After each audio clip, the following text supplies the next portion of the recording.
Olá, a Câmara dos Deputados aprovou o requerimento de urgência para o projeto de lei complementar 3221 do Senado, que regulamenta a cobrança do ICMS sobre vendas de produtos e prestação de serviços a consumidor final localizado em outro estado. O projeto tem como um dos seus objetivos fazer uma distribuição mais equilibrada do ICMS, de modo que a renda não fique apenas nos estados de origem das empresas que vendem os bens e serviços, que de forma geral se localizam nas regiões Sul e Sudeste.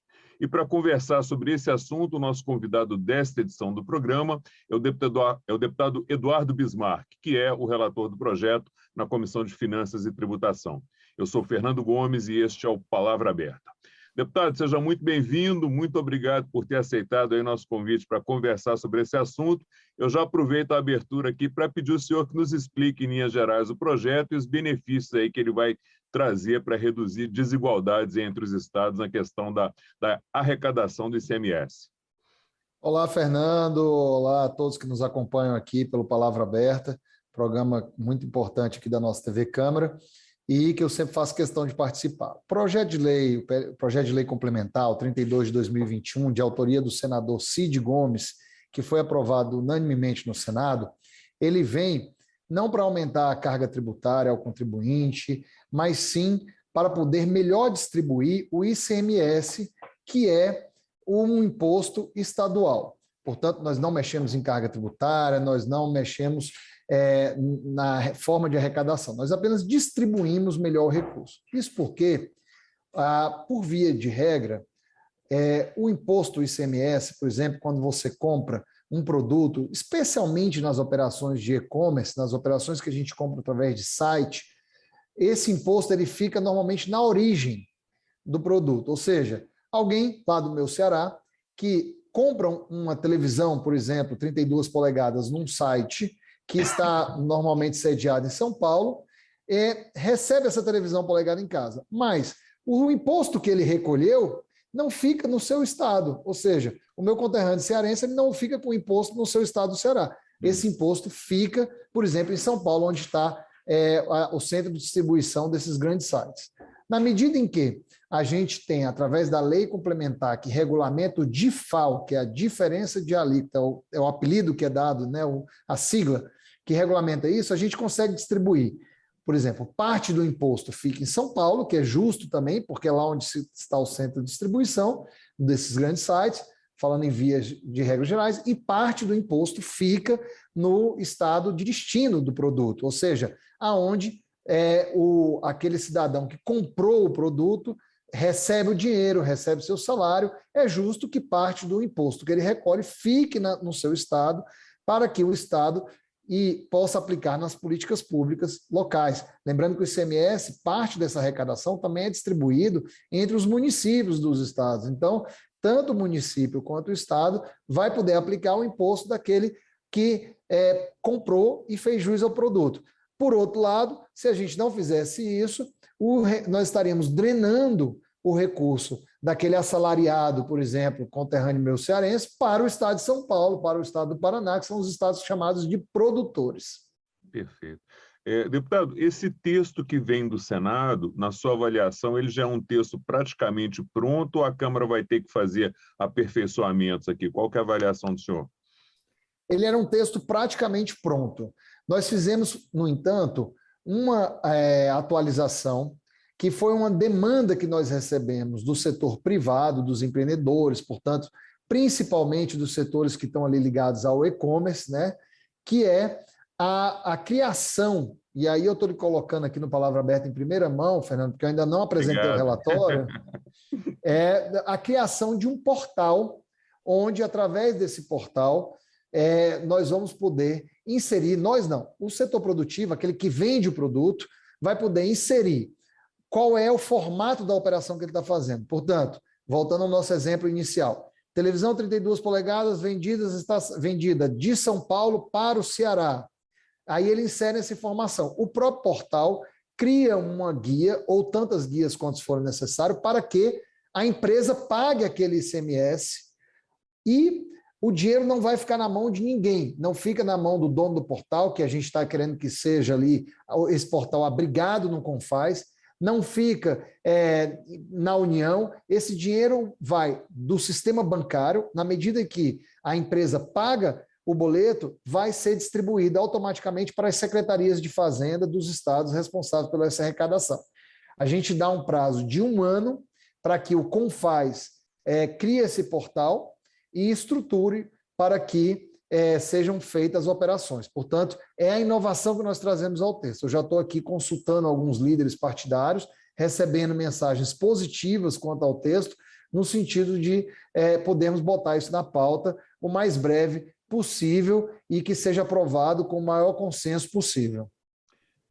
Ainda nessa linha do texto, deputado, o senhor tem dito aí que o objetivo é solucionar aí a perda de arrecadação de alguns estados, né? Mas que haveria necessidade de conciliar alguns gargalos aí do setor produtivo para facilitar essa aprovação. O senhor poderia adiantar rapidamente que gargalos são esses? Onde é que tem que ser feito esse trabalho aí? Justamente no que eu falei, o portal é solucionar o gargalo maior dos vendedores hoje que estão no e-commerce, que é o quê? Por exemplo, a gente entra nesses grandes portais de vendas de produtos, dentro desses portais, eles existem pequenas lojas, que são chamadas de sellers.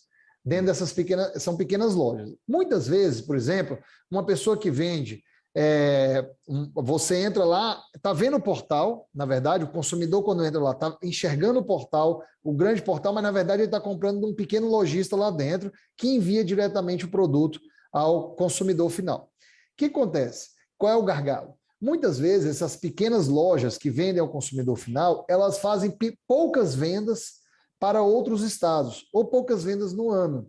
E eles são obrigados, no sistema atual, pela burocracia atual, a manter uma inscrição estadual em cada estado para poder fazer essas vendas e, posteriormente, o recolhimento desse ICMS, dessa diferença de alíquota nos estados. Uhum. E aí, com a criação do portal, ele não vai precisar entender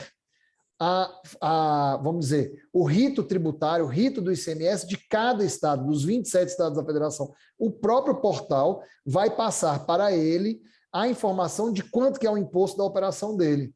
Ou seja, isso vai reduzir custo de um pequeno lojista que vai vender para um estado da federação ser obrigado a ter e pagar o ano inteiro, às vezes, um contador naquele estado para poder fazer uma única venda do ano, que é o que acontecia antes. Por que nós estamos regulamentando o DIFAL agora? E eu esqueci de falar para quem está nos acompanhando agora. O DIFAL já existia antes.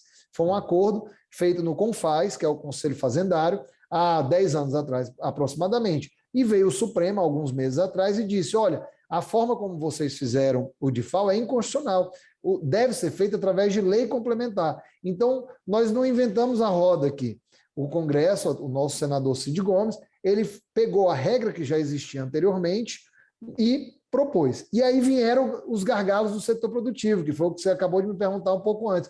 Eles falaram, olha, para o sistema atual, para os dias de hoje, o sistema antigo já está defasado. Vamos aproveitar essa oportunidade e já solucionar esse gargalo da gente ter que ter 27 contados. Você, para poder ser vendedor, ser um vendedor de um portal, você é obrigado a ter 27 contadores em cada unidade da federação, em cada estado, portanto. Então, a gente criou o portal, combinado aí com o secretário de Fazenda de muitos estados, que resolve essa situação. Perfeito. Deputado, agora, se o senhor me permite, eu vou apertar o senhor só um pouquinho, né? O tema ICMS ele já está tramitando no Senado na forma de uma PEC e dentro da reforma tributária, né? Não há o risco de se aprovar uma legislação tratando do ICMS aqui agora e quando esse tema for tratado no Senado nessa PEC, haver pontos conflitantes? Não? Como é que o senhor avalia essa questão aí? A gente tomou esse cuidado, sim, de não ter nenhum ponto. O Senado, por exemplo, a PEC 110, ela fala da criação de uma Câmara de Compensação, que foi a ideia inicial que o setor produtivo trouxe para o nosso projeto. E a gente evitou usar esse formato. Por isso a criação do portal. E nós evitamos outros pontos conflitantes com a PEC. Agora, obviamente, a PEC ela se sobrepõe no nosso sistema jurídico a uma lei complementar. Se a PEC vier a ser aprovada futuramente, ela tem que colocar lá qual é a revogação dos dispositivos da lei complementar que ela está fazendo e dar soluções para isso. Então, por exemplo, o portal vai criar tantas guias quantas forem necessárias, que é como eu disse há pouco tempo atrás. Mas se amanhã o imposto for unificado, ele vai criar apenas uma única guia, para que o contribuinte, ou seja, o lojista, pague essa guia, né? Esse tipo de gargalo a PEC vai ter que observar depois que o projeto de lei complementar for aprovado. E aquilo que ela for conflitante, a própria PEC vai ter que dar soluções para atualizar, como eu fiz com o projeto de lei complementar, aos dias atuais. Perfeito. Mas, em tese, esses pontos conflitantes, em um primeiro momento, eles já foram tratados exatamente para evitar isso lá na frente, né? Na verdade, não existem pontos conflitantes, justamente porque eles foram tratados. Ou seja, nós já nos preocupamos em não deixar nenhum ponto conflitante com a PEC lá que trata do ICMS. Perfeito. Deputado, expectativa de aprovação do projeto, né? Tudo que envolve reforma tributária não é fácil, né? Exatamente. Eu estou com a perspectiva muito boa da gente aprovar ainda no ano aqui de 2021 esse projeto. Já conversei com muitos líderes e eles todos aí estão dando sinalização para a gente votar da forma mais consensual possível. Obviamente vamos receber sugestões em formas de destaques e emendas, mas, a princípio, a parte principal do texto ela está sendo muito bem aceita aqui na Câmara dos Deputados. Eu acredito que a gente vai poder aprovar para enviar ao Senado que aprove também apenas esse trecho novo que nós estamos colocando no projeto, no relatório. Perfeito. Bom, caminhando para o final aqui já, deputado, deixaria um minuto aí para o senhor fazer as considerações finais e a gente encerrar. Bom, para mim dizer que é uma honra estar relatando esse projeto, que principalmente vai ajudar muitos estados do Norte e do Nordeste, que são os estados considerados não produtores, que recebem mercadorias do e-commerce. O meu estado do Ceará está perdendo aí de arrecadação em torno de 60 milhões por ano, então por mês, e nós estamos falando de 10 bi apenas no Nordeste, então que estão sendo drenados para estados do Sul e do Sudeste. Nada contra, mas é dinheiro de pessoas que moram no Nordeste. Portanto, precisamos corrigir essa distorção. É uma honra estar falando aqui com vocês do Palavra Aberta e é uma honra relatar esse projeto em plenário, aqui na Casa da Democracia, na Casa do Povo. Obrigado, é uma satisfação nossa recebê-lo aqui, deputado, mais uma vez. Muito obrigado. Um abraço, estou sempre às ordens. Eu conversei com o deputado Eduardo Bismarck, do PDT do Ceará, sobre o projeto de lei complementar 32 de 2021 do Senado, que regulamenta a cobrança do ICMS sobre venda de produtos e prestação de serviços a consumidor final localizado em outro estado. Se você quiser assistir novamente este programa ou ter mais informações específicas sobre esse projeto, só acessar o nosso site, câmara.leg.br, ou as nossas páginas oficiais no Facebook, Twitter, Instagram e YouTube. Você que nos acompanha, muito obrigado pela audiência, forte abraço e até a próxima.